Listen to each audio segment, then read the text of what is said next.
I'm sorry, Crawford, you my boy and everything, man, but I gotta root. I gotta root for freaking Errol Spence because You're gonna root for him, but do you think he's gonna actually win? I really think that he has a chance. You know, this is a 50-50 fight, bro, to tell you the truth.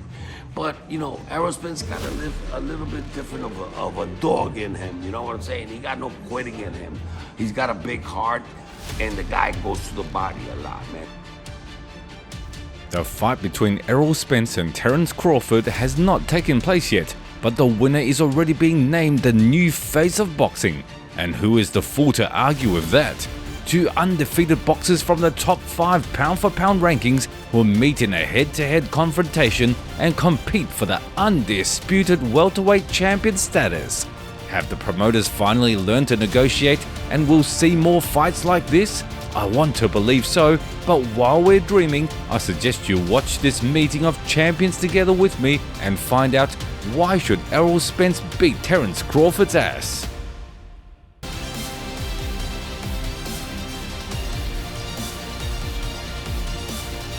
Friends, today's video will focus on 5 reasons why Errol Spence will destroy Terence Crawford.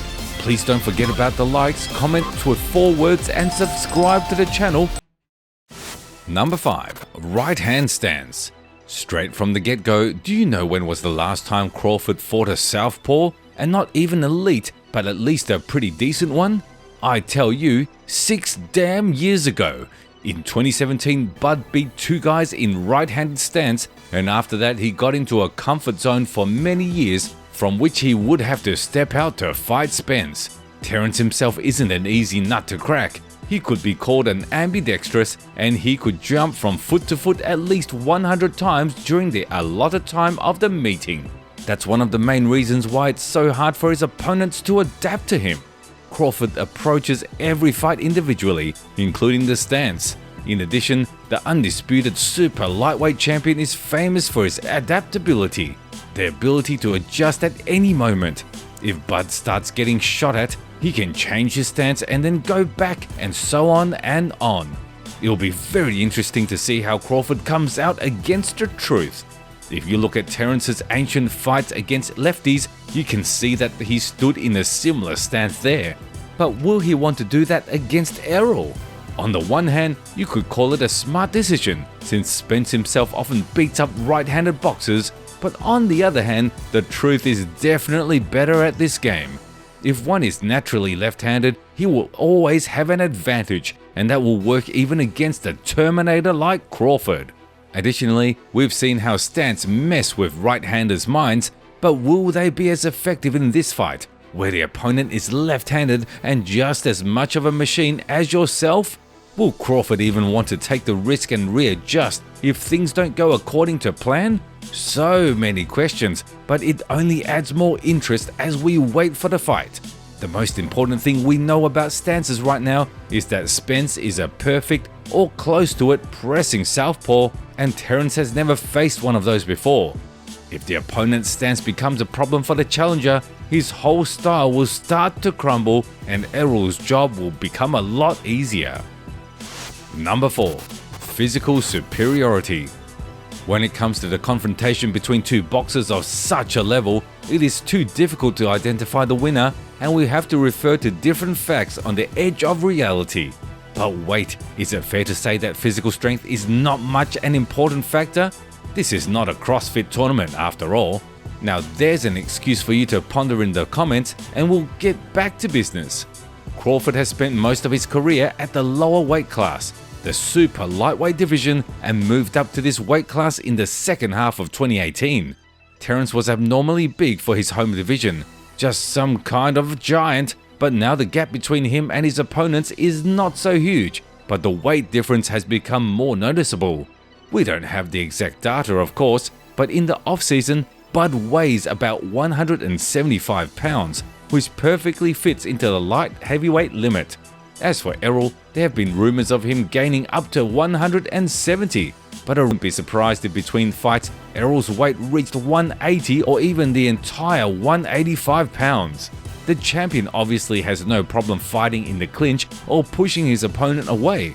No welterweight has yet been strong enough to properly tie up and neutralize Errol, and certainly the underclass alien Crawford won't be doing that.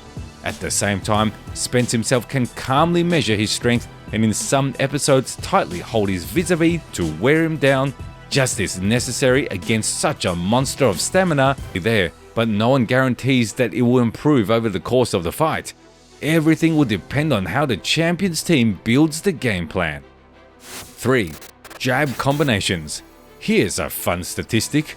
Spence throws between 30 and 45 jabs during each round of the fight. We don't have the exact data, but it's definitely one of the best, if not the best result in the welterweight division.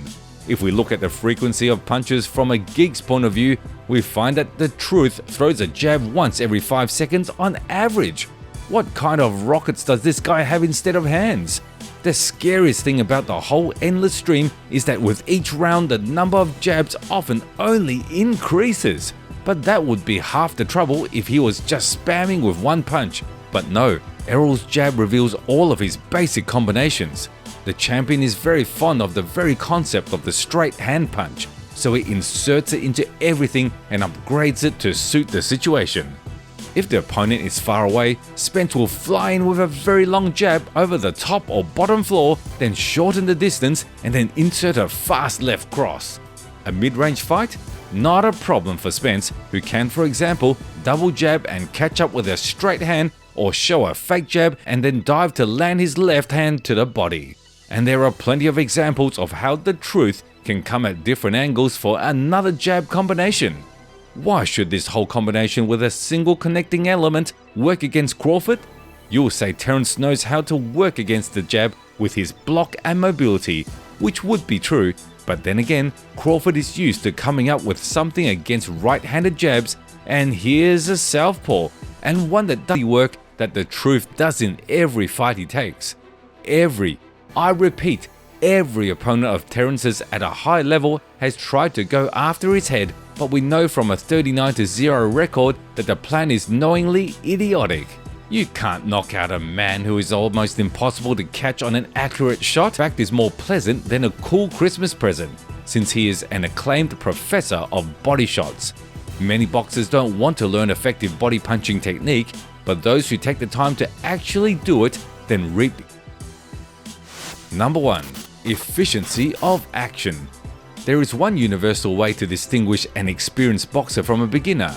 The first thing that catches your eye is the difference not in skill or any experience, but in the amount of action. Beginners tend to flit around like moths at a lamppost, while experienced men are very reserved, even when they smell trouble.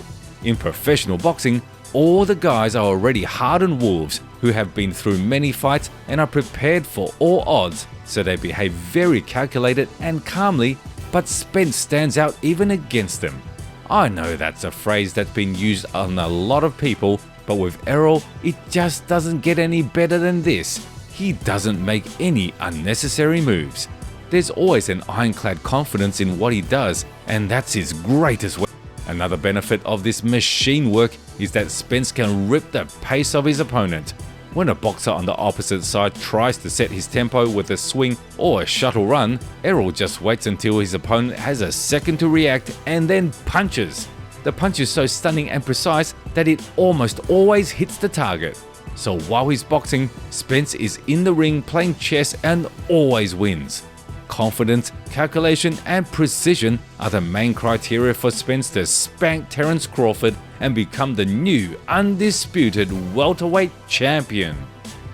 At the very beginning, I thank the universe and the promoters for organizing the fight. The winner will take home the most important scalp of his career and make his name famous in welterweight history, perhaps even eclipsing the great champions of the past.